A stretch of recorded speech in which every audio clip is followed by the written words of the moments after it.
What would you do if you needed to go to the bathroom?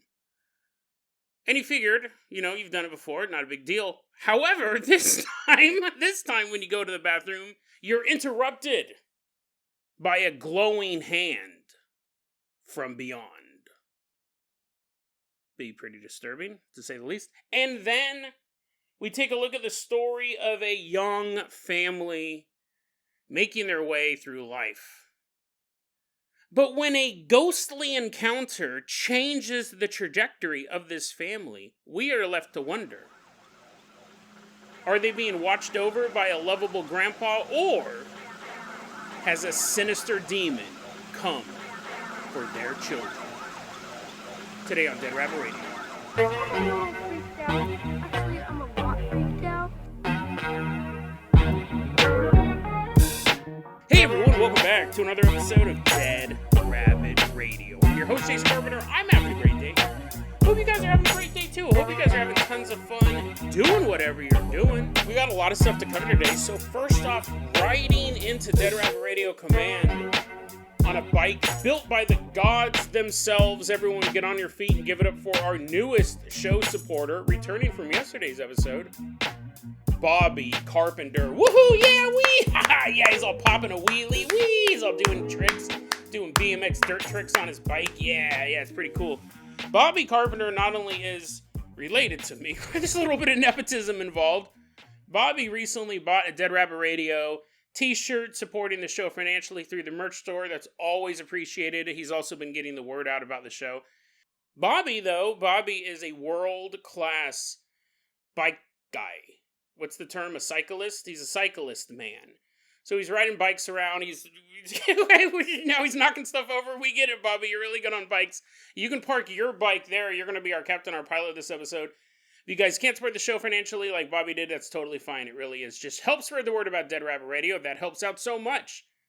Tell your friends, tell your family, tell everyone you know.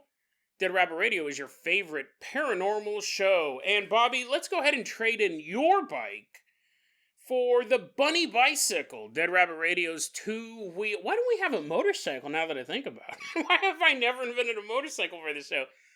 We'll figure something out. Anyways, Bobby, let's go ahead and give you the Bunny Bicycle. Everyone climb on the handlebars as Bobby rides us out of Dead Rabbit Radio Command all the way down to Europe. Wicka, wicka, wicka. Wicka, wicka, wicka. You can tell I haven't been around a lot of bikes, at least not since I was 12. I don't know what bikes are supposed to sound like. Bobby's taking us all the way out to Europe. That's about as specific as the story gets somewhere in one of the continents on this planet. We're headed out to Europe. We're about to meet a young boy. We don't have his real name. We're going to call him Mark. He's 10 years old, and he said, well, the story took place in the past. He's not 10 right now, but he said, back when I was 10 years old, I was out on a camping trip with my class. And you go, oh, okay, so there's going to be woods and tents and maybe a bear, maybe a lake. No, apparently in Europe, this kind of makes sense, right? Because I don't think Europe has a lot of forests left because it's so old. Like, I'm sure, there's, a glen here and a shire there. But, when's the last time you ever heard of, a forest in Europe outside of, Nottingham Forest or where all those spiders were in The Hobbit? You don't really hear about European forests, Battle of the Bulge, but that all blowing up, right? You're not going to take a camping trip there. You're like, hey, kids, look, here's craters. Here's this decimated wasteland. I'm sure there's a couple trees here or there, but apparently in Europe, in America, when we go camping, we go out to the wilderness. There's so much of it, thankfully, right? As far as the eye can see. But in Europe, their camping trip, they go to another town. That's camping to them. So he goes, in my hometown is where I lived and I went to school. And we all went on a camping trip with my school class to a smaller town nearby. It's not really a camping trip. They go to a smaller town nearby, and he said the whole place kind of had a weird vibe to it. Probably because it used to be a forest and they brought marshmallows to cook and tents. But now they just have a tent pitched in the middle of this house. He goes, we're staying at this house on this quote-unquote camping trip. And he's hanging out with his buddies, and, everyone's just kind of talking and kind of being like, dude, I really wish that we were in a forest. I really wish we were having an experience like Americans did. Mark goes, oh, yeah, you know what? It's time for me to go to the bathroom. He announces it super loud. He's like, oh, nature calls. Time to drain the main vein. He stands up and he walks out of the group of friends that he's with, and he goes to the bathroom. And like I said, the whole place kind of had a weird vibe to it, but you would not expect this to be part of it. If someone said, hey, there's this house, it's kind of creepy, you'd be like, ooh, like maybe a ghost child moaning for her mother late at night, or maybe just a sinister feeling when you go into the basement. You have a sense that someone's been murdered down there. Sign me up. Sounds relaxing. He goes, the place had a creepy vibe to it, but you would never expect this. He gets up and he walks through the house to go to the bathroom, and when he gets to the bathroom, he opens the door. Before flicking on the bathroom light, so it's completely awash in darkness, he sees a hand floating in the darkness. It was a normal-sized hand, apparently. He didn't say it was like a big Mickey Mouse hand or a tiny baby hand. A normal, human-sized hand. I mean, it's floating, right? You're not going to be like, oh, boring. This is a normal human hand. Shut the door on it. It's floating, and it's glowing. He said it was glowing very fluorescently like a glow-in-the-dark toy would. That very bright green glow. Mark's standing there at the door. He has it opened. And he's looking at this floating, glowing green hand. And he goes, hey, guys! Guys, come here. You gotta check this out. Yells for his friends. His friends who we will call Jerry and Carl. I don't know exactly how many friends showed up, but at least two of them. Guys, come here. Jerry, Carl, come on over. Look at this. Mark screams out. Jerry and Carl come running up to the bathroom, and when they get there, Mark, what's going on, dude? Do you need help? Why are you calling? Why are you calling? We know you're going to the bathroom. Why are you yelling? Mark goes, no, I don't need help, bro. Look. And that is when Jerry and Carl both see the floating, green, glowing hand.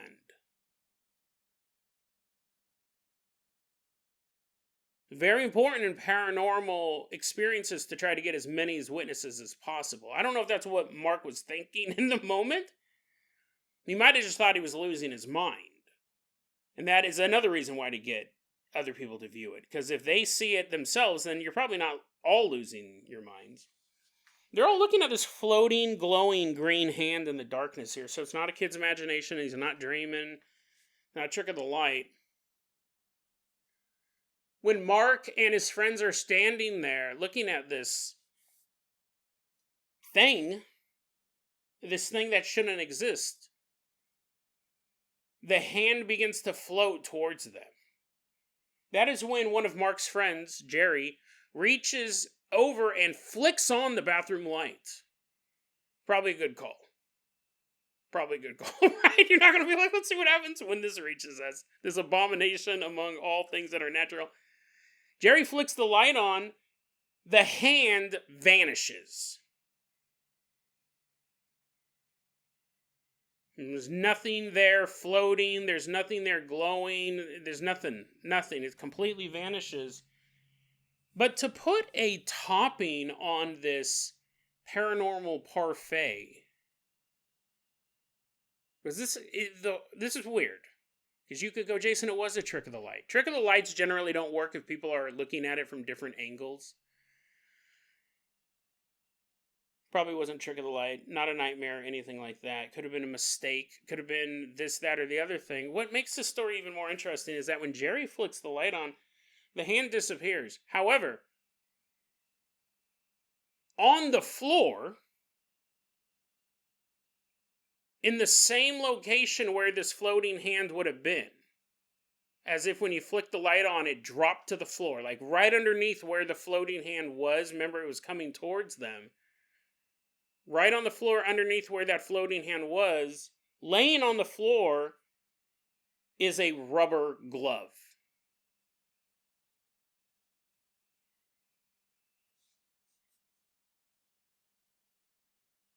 So there is some sort of something happened here. And this is one of those paranormal stories we really can't even come close to figuring out what it is. But this is something that we look for in alien and cryptid experiences, is physical evidence left behind after the event. That's something you very rarely get with ghost encounters. Sometimes you get stuff knocked over. Very rarely. It used to be really big back in the 1900s, the ectoplasm, where ghosts would leave behind this sticky residue. As if there was this floating hand, and when you flicked the light on it, returned into the real world a just rubber glove laying on the ground. Evidence? A mark? Something definitely real. And it wasn't like they saw the glove on the ground and thought it was floating. There was a glove on the ground. Mark and his friends went down. I don't think Mark had to use the bathroom after that. He's like, hey guys, thanks. He all shuts the door. The glove's just sitting on the ground, and he's like going to the bathroom. He's like, I hope there's nothing creepy with that glove. Mark and his friends, they went and they told their teachers. They themselves were completely shocked. They had no idea what this could have been. But then they go and they tell their teachers because it's a school trip, and of course the teachers don't believe them. Right? How dare those teachers not believe 3 boys have encountered a spirit in the bathroom late at night? Teachers don't believe them. It's an interesting story. There's a couple different ways you can look at it. One, in Mexico, it's mainly in Mexico, and then a little bit in Central America, there are tons of stories of disembodied hands chasing children. It is not, and I've done episodes on them. I'll put them in the show notes. I've done at least one. I think I've done 2. It is not a phenomenon that's seen in North America. It's not a phenomenon that I've really come across anywhere else except for Mexico, Central America, maybe South America, but I don't think so. I think it's locked into that region. And very, very vivid accounts. Groups of kids being chased up the stairs in the basement by a hand scurrying after them. We do have the one-off story of other people in other countries seeing a hand doing this. In England, I think it's in England, yeah. An early episode of Dead Rabbit Radio, there were the hairy hands of Dartmoor. Dartmouth, something like that. I'll put it in the show notes, but people would be driving down this road, and this pair of hairy hands would materialize and grab the steering wheel and try to drive the car off the road. But as far as this particular thing of a hand terrorizing children, seems to really be locked into Mexico and Central America. Odd phenomenon. Odd phenomenon to say the least, even among the rest of the paranormal lore that we look at. But then the fact that this glove appeared, what does that mean? Was there an entity that possessed this glove and was floating around and coming towards the kids? Was the glove not in that bathroom? It was gloveless until this entity appeared. And then this one's the creepier version, right? One of them is something possessed an existing glove. The other one is this hand was floating through this bathroom, and when they turned the light on, the hand created the glove.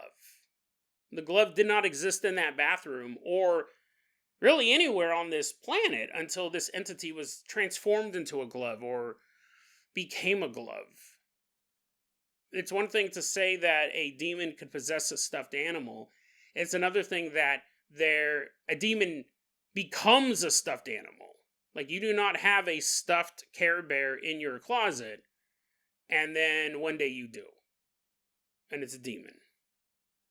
As opposed to if you did have a Care Bear, and the demon went...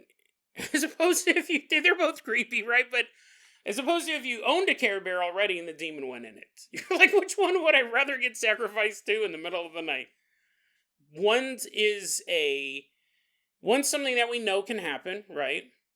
items can be cursed, items can be possessed, negative entities can attach to items that exist on the planet. The other one is so far-fetched.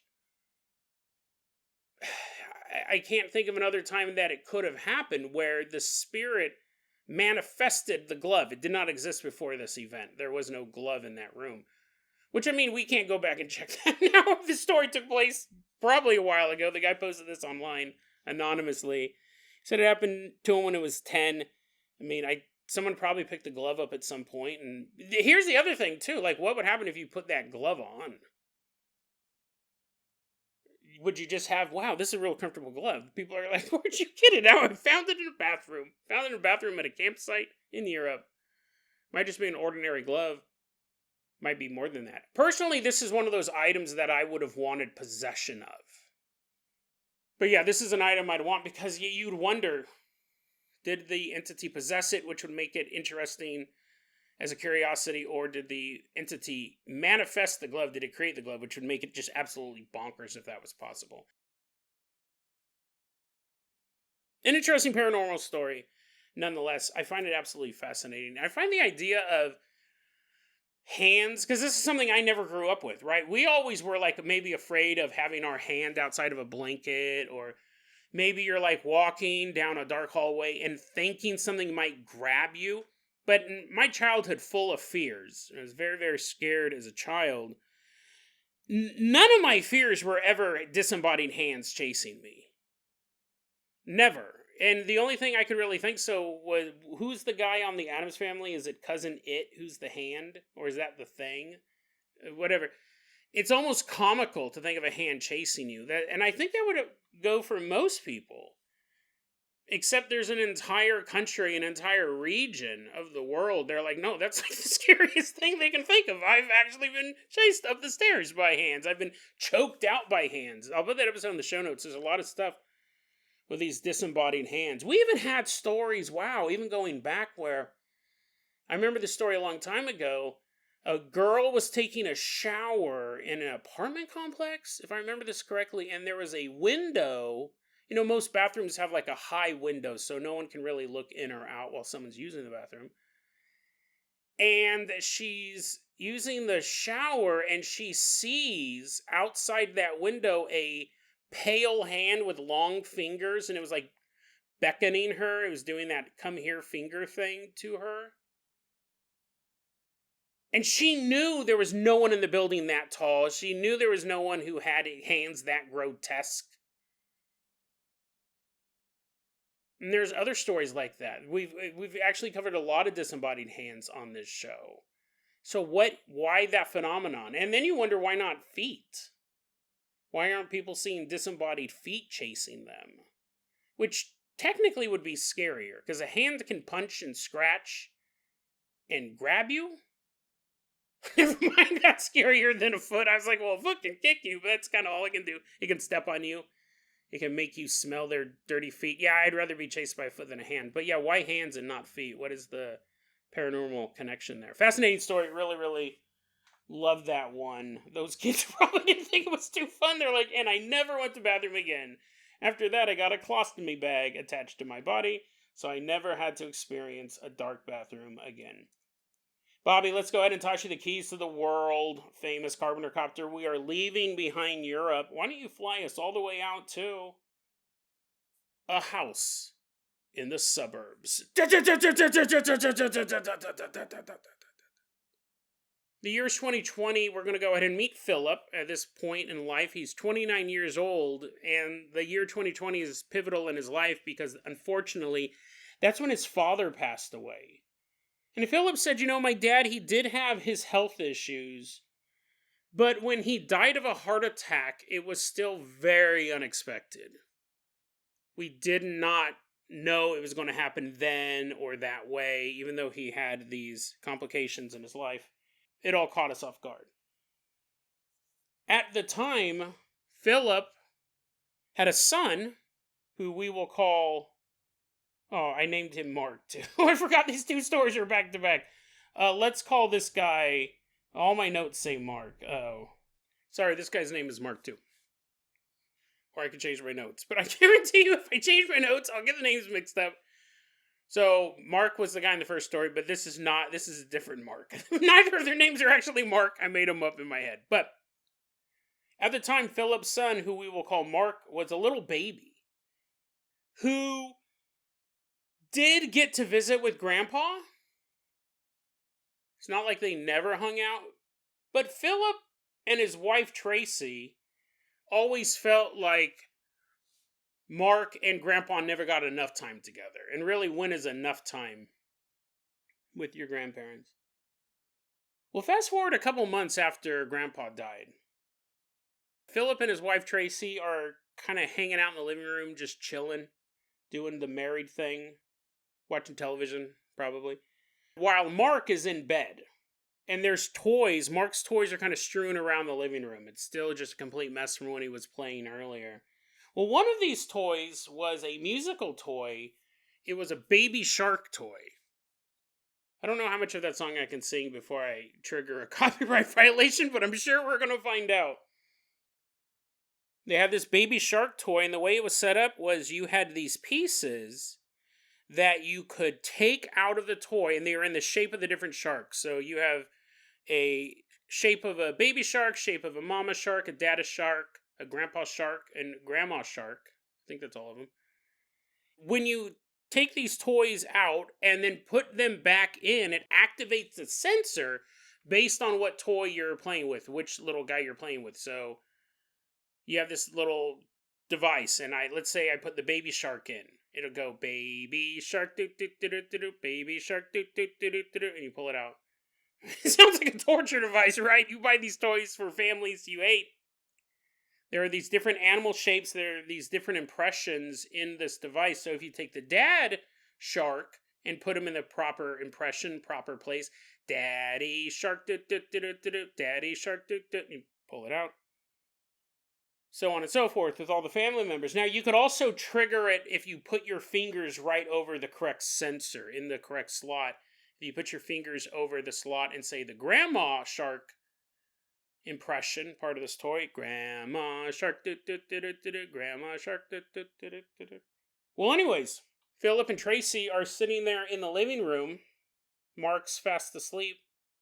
They said in his bed, or maybe I wrote that down. He's still a baby, so I don't think he's in a queen-size bed getting strangled by blankets. He's probably in like a crib or something nearby.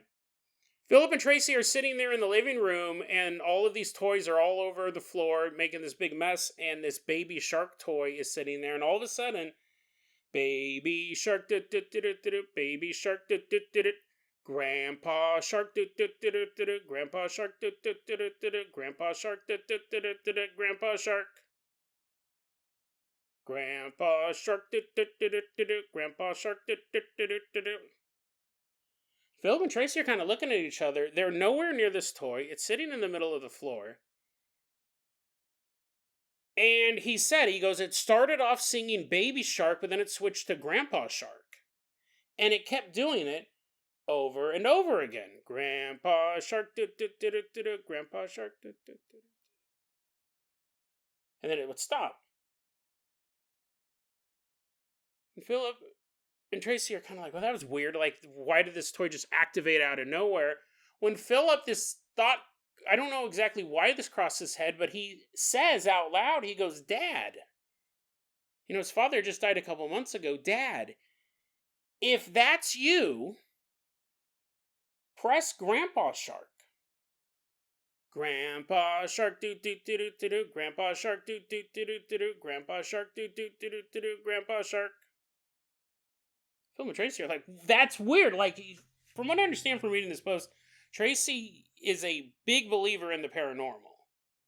Philip has some sort of belief, at least if he did it before, now, that he could say, hey, Dad, if that's you, play Grandpa Shark, and it starts playing it.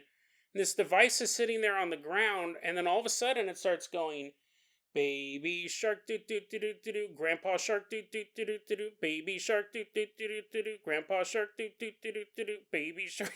Jason, we get it, okay? It's the song. Your ears are bleeding. You're like, this is the cursed episode. it started playing both parts back to back. It was just going baby shark do do do do do, grandpa shark do do do do do, baby shark do do do do, grandpa shark do do do do, and it was going so rapidly that eventually you couldn't even understand what it was saying.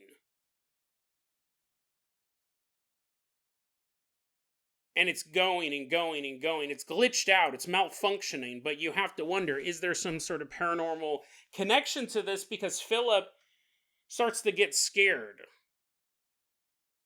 And he says out loud, Dad, this isn't funny anymore. And right when he says that, it instantly stops. At that point, Tracy ran over to it, picked up the device, and switched it off. A malfunction? Possible, right? That's the most likely answer when you would look at this. And it is a device that is programmed to play these songs. It's not like it was Teddy Ruxpin singing Grandpa Shark. That's what the toy was built to do. Sensors get dirty. Could be setting this thing off. But remember, this thing, the only way that song would play is if you put the proper piece in the proper place, or you covered the sensors with your finger, or, any other thing that could block that sensor, and then it would think the toy was in place. Neither of those things are happening as far as Philip and Tracy were concerned. Let's jump ahead to August 20th, 2024. Very recent. Right? I'm recording this on the 28th. This happened only 8 days previous to all of me recording this. Mark is now 5 years old. Philip and Tracy have another child now, an 11-month-old daughter who we will call Amanda. And on August 20th, 2024, they're sitting around the dinner table finishing up dinner time. What do 11-month-old? They can't really still eat stuff, right? Don't they eat baby food? She's maybe in a high chair getting stuff shoveled into her baby mouth. But Mark's a big boy. Mark gets to sit at the table and eat a big boy meal, but he doesn't really want to. Like most kids, you get distracted while you're eating, you kind of want something else, you kind of want to do something else. Mark still has food on his plate, but starts to go, Mommy, Daddy, I want the snacks. I want the sweet stuff. And they're like, Mark, you can't have the sweet stuff until you finish the food on your plate. But, Mama, Dada, this is not good. This is gross. This is kind of gross. Steamed carrots? I don't know what they were eating. But anyways, whatever it wasn't good enough for Mark. He wanted the sweet stuff.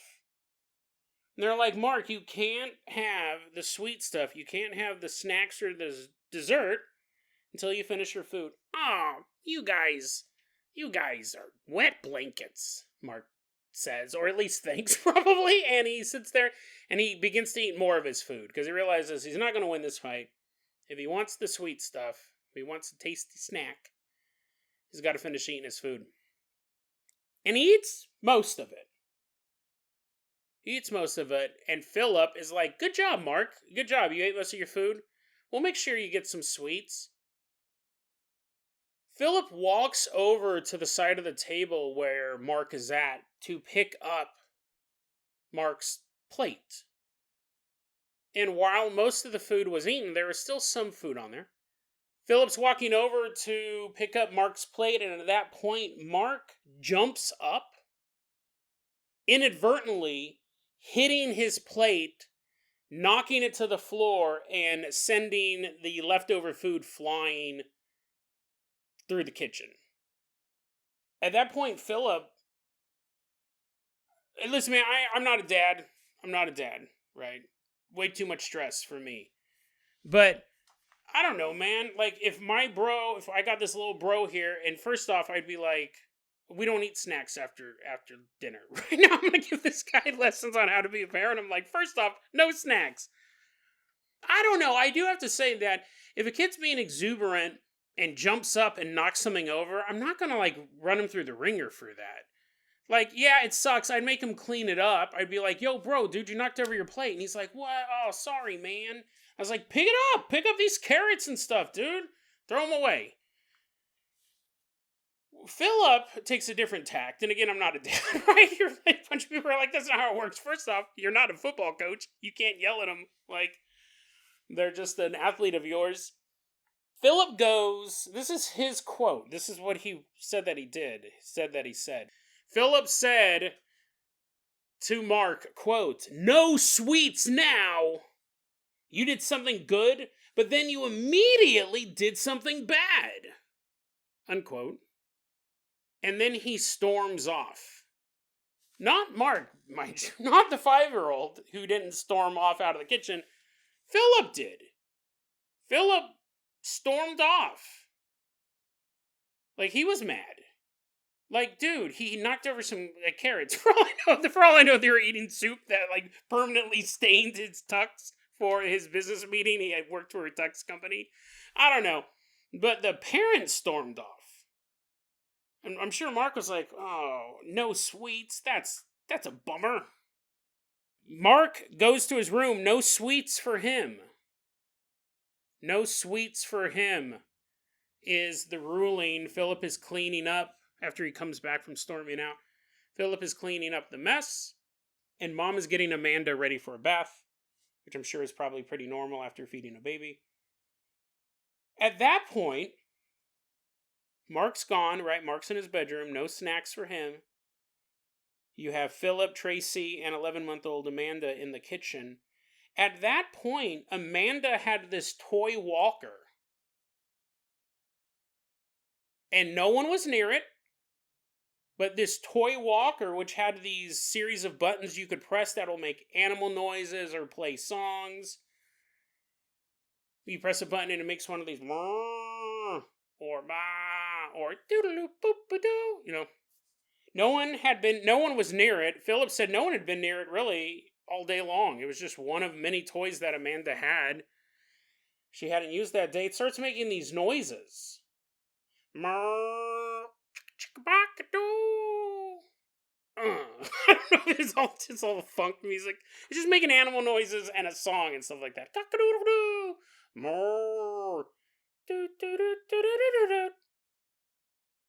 And it completely stops. The device activates without anyone touching it, and Philip goes, ever since the thing that had happened years ago, 4 years ago with the baby shark thing, and as far as I can tell, it's never happened since. It was just that one night it was doing this.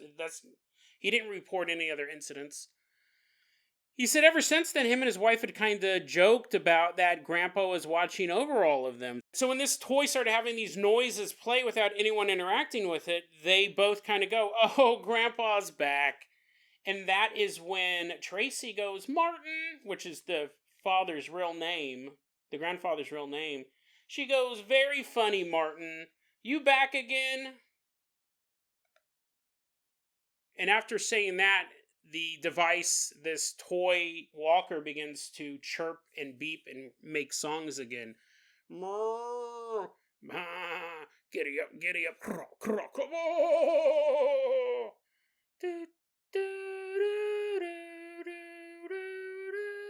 And they're like, "Oh, Grandpa's back." But then they think, well, maybe it's a glitch, right? Because they'd have that one experience 4 years ago. Maybe this is just the glitch. So they just stood there. Amanda's covered in filth. Amanda's like, "Oh, I really need a bath. I've learned my first words. Please take me out of this kitchen and bathe me." Philip and Tracy are standing there in the kitchen, and they kind of wait to see if it'll trigger itself again. Because, then you go, it's just malfunction. It's triggering with literally no input from people touching the buttons or us even saying, "Hey, Grandpa, press a button and see if it'll play again."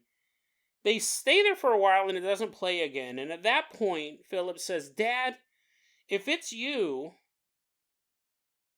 press one of the buttons."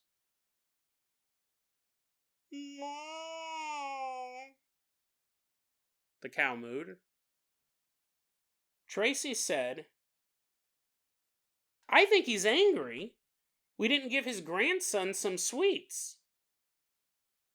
"Bah," said the sheep. Philip looks at this toy walker. No one's near it. No one's touched it all day. And Philip says, "Do you want us to give him some sweets, Dad?" The horse said. Philip goes, oh, Tracy, isn't that crazy? It's weird, huh? Hey, Mark, come on out of the room. We'll give you some snacks. It's time for you to have some sweets. And Mark's like, yay. And he did.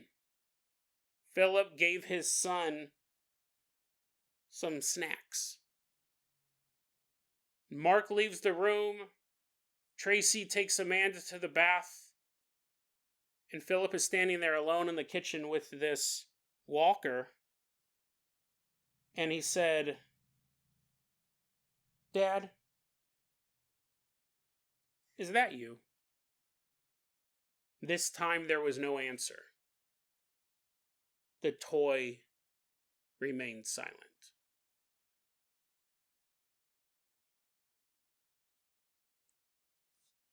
Philip posted this online. We're not even close to being done with this because I kind of got a lot to say about this.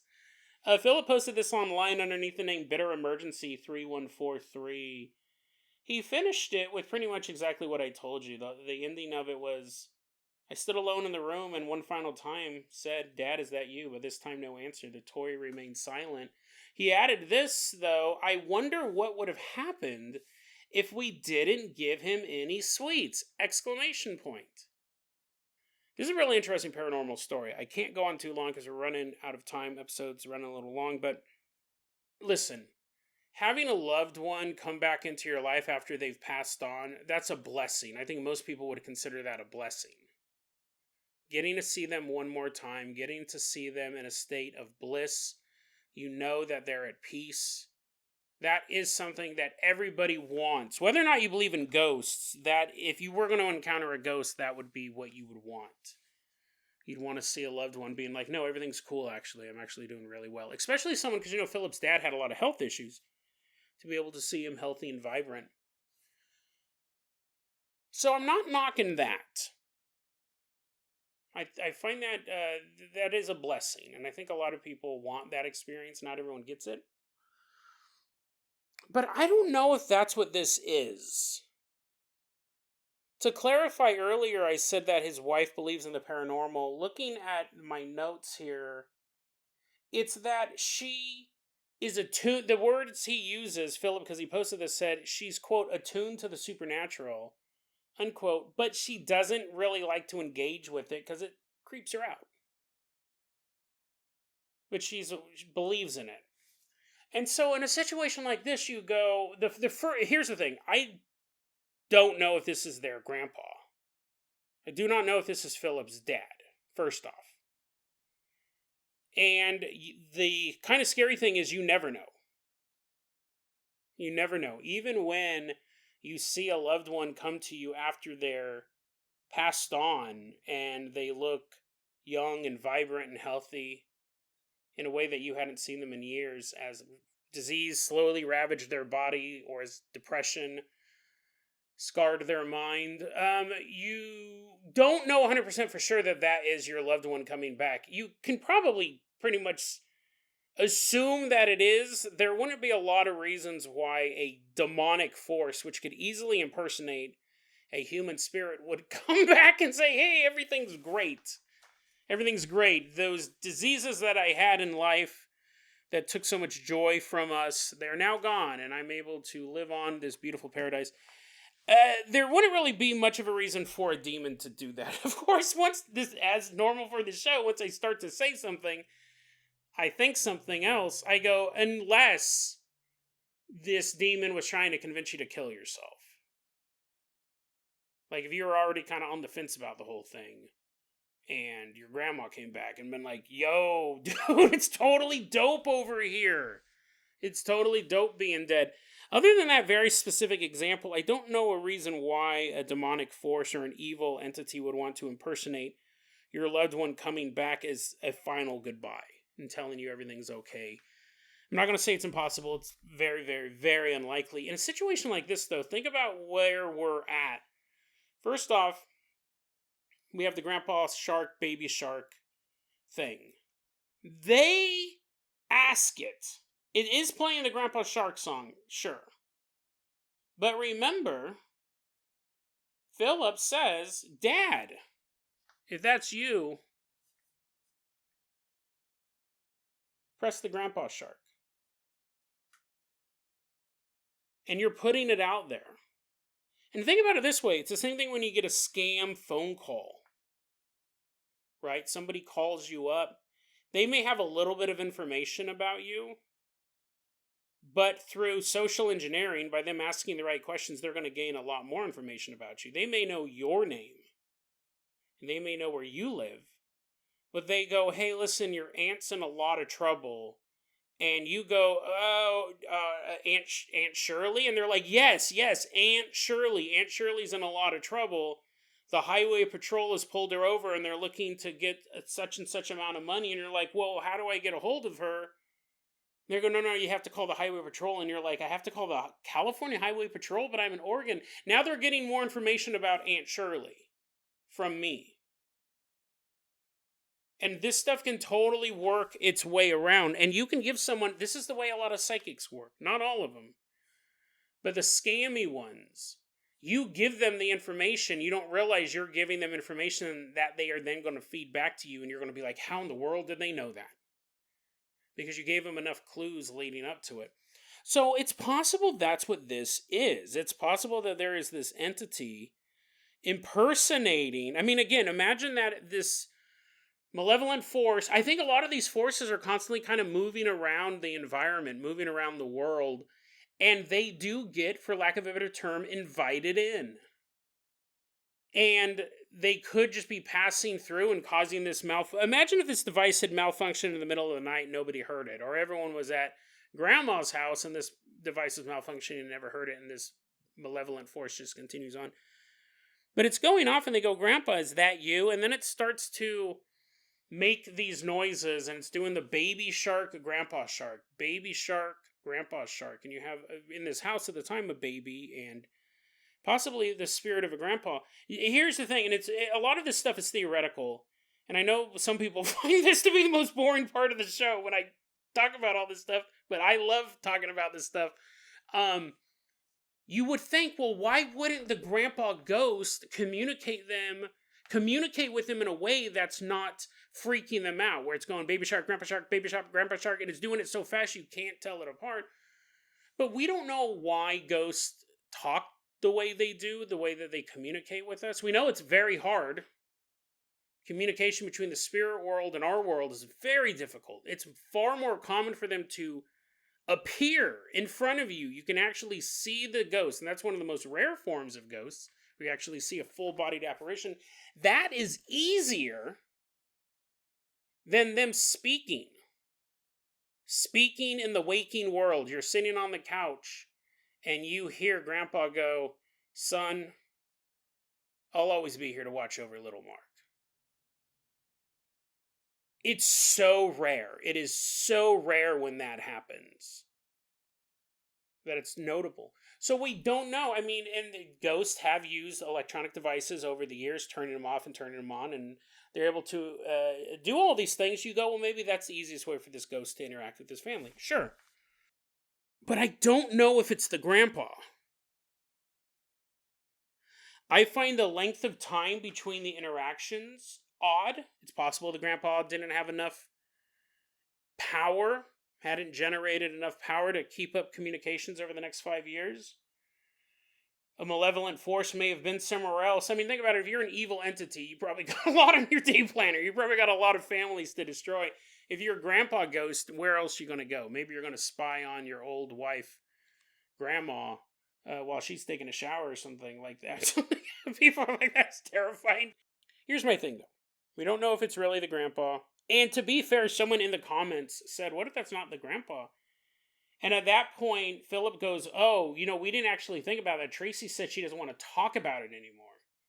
She finds that idea terrifying, that this isn't really their grandpa. Here's my thing, though. This is how we're going to wrap this up. At what point do you let the spirit world raise your child? Because that's really what happened here at the ending of this story. I'm not trying to sandbag Philip and Tracy, call them bad parents or anything like that, but why would you? Why would you? And I'm not saying, listen, I got disciplined a lot as a kid, and sometimes my parents said, nah, he's fine, he doesn't need to be. what do they call it when you're sent to your bedroom for a long period of time? Detention? What's that thing called? I don't remember. Grounded.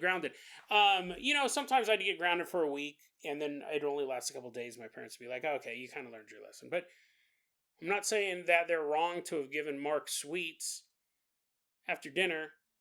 But the fact that they let the spirit world, grandpa or not, make that decision, is there something wrong with that? To me, my read on it is, and I'm not just throwing Philip and Tracy under the bus, I'm just saying in general. I mean, I know this is the only time I've ever brought it up, but I think that's a really bad idea. I think it's a terrible idea, in fact. We talked about it a little bit on yesterday's episode when I said I don't let the spirit world determine what I do. Outside of a guardian angel appearing, I wouldn't let a dream necessarily. I mean, I guess there's some caveats to all this stuff, but like a dream or a whisper in my ear or any sort of paranormal force determine whether or not I did something that day.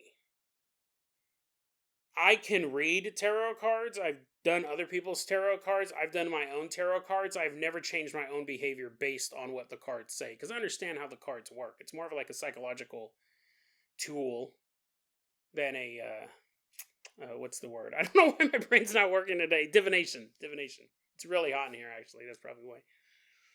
I don't let the world of the supernatural determine what I do on a daily basis or even like a weekly basis, anything like that. Let's take away the toy. Imagine if you had a family, you had parents who would consult a Ouija board before determining what they were going to do with a particular child. They go, well, we probably should have given our kids snacks. Well, I don't know. He knocked that plate over. He doesn't get snacks. We'll let the infinite unknown be the judge. We'll let them decide. You break out the Ouija board and it says snacks. Okay, we'll give him snacks. The world of the dead clearly knows better than us. If I told you that story, you would think I was insane. If someone who was a friend of yours told you that story, you'd be like, why are you consulting, at the very, very best, the world of the dead and the damned, at the worst, the evilest of all? Ouija boards a lot of times will contact the darkest of spirits. What's the difference really between that and this toy? I guess actually we should actually say that. Why would you make decisions on how to treat your child based possibly on a malfunctioning toy? They're like, well, Teddy Rumpskin told us to throw you in the garbage can, and he's like, what? No, Teddy, you betrayed me. They're using a possible, at best case scenario, a malfunctioning toy. I mean, you go, Jason, it's just snacks. Just because you have some weird hang up about snacks after dinner, which is weird, which is already kind of weird. It's a weird take. You've had a lot of those lately. Just because you have a hang-up about snacks after dinner, if a malfunctioning toy told them, I mean, here's the theory, you're like, okay, you're right, that is kind of insane. Jason, it's just snacks. Yeah, but see, it's just snacks today. It's kind of what I'm getting at. The snack wall has been breached. Now it's, should we give Mark snacks? Moo, says the cow. What happens when they're like, you know what? First off, we changed his name to Max. His name's Mark, actually. But you know what? Mark lied to us the other day. Oh, speak and say, oh, legend beyond the realms of the infinite. What do you have to say? What should we do to our son? And the speak and say, they pull the string. They've even given up just talking to it. Now they interact with it. They pull the string and the cow goes, moo. And so they send Mark to school the next day dressed up as a cow. They go, Mark, that's what you get for lying to us. You get mental trauma and bullying that you'll remember for a lifetime. Mark's like, I don't want to be a cow. And they're like, but Mark, that's what the spirits are telling us to do. He's like, okay. And then a couple years later, he still hasn't taken that cow costume off. He's all grown 3 feet The cow costume's all ripped, it's all moldy, but it's still part of him. He refuses to take it off. One day he fails a math test that he was supposed to pass. His parents are like, Mark, I can't believe you didn't study for the math test. He's like, my eyes are covered in mold.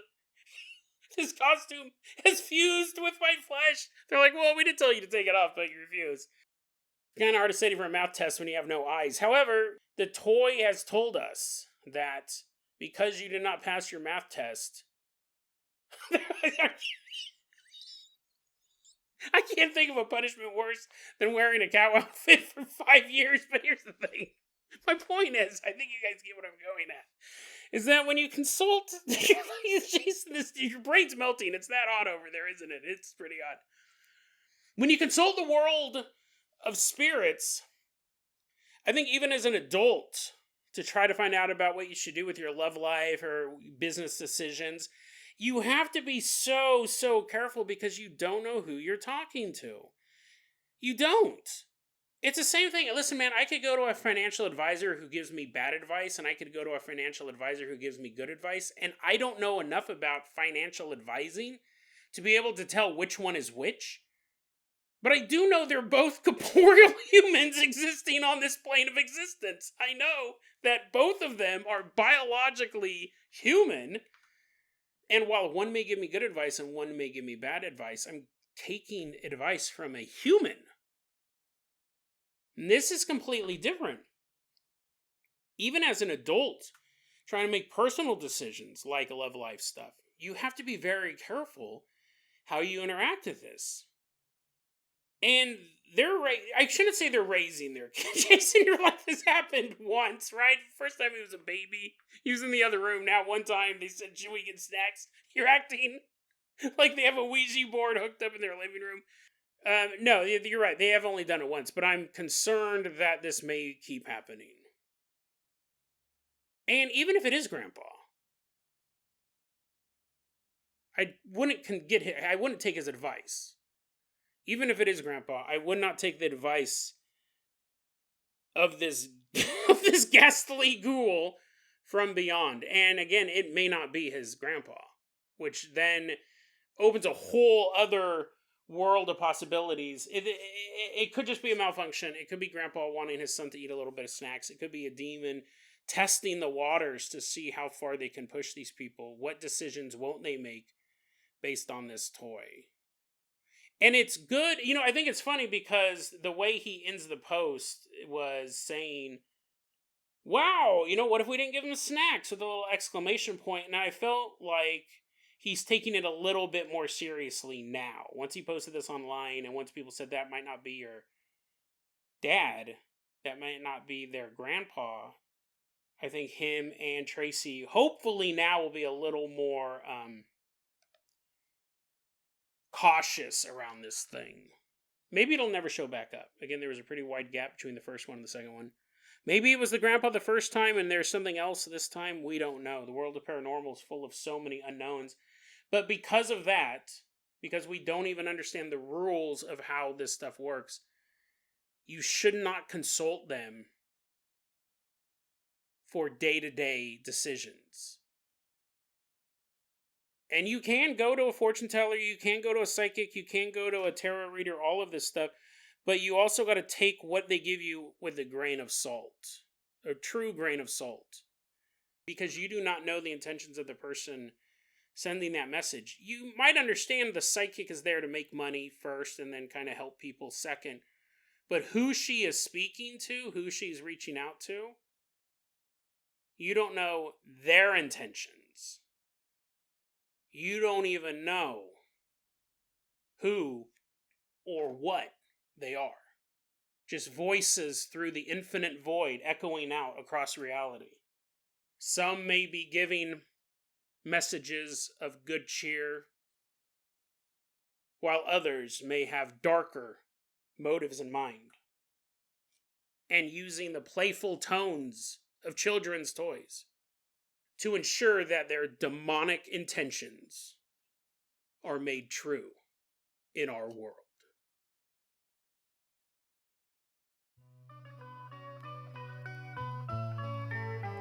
deadrabbitradio@gmail.com is going to be our email address. You can also hit us up at facebook.com/deadrabbitradio. TikTok is at Dead Rabbit Radio. Dead Rabbit Radio is the daily paranormal, conspiracy, and true crime podcast. You don't have to listen to it every day, but I'm glad you listened to it today. Have a great day.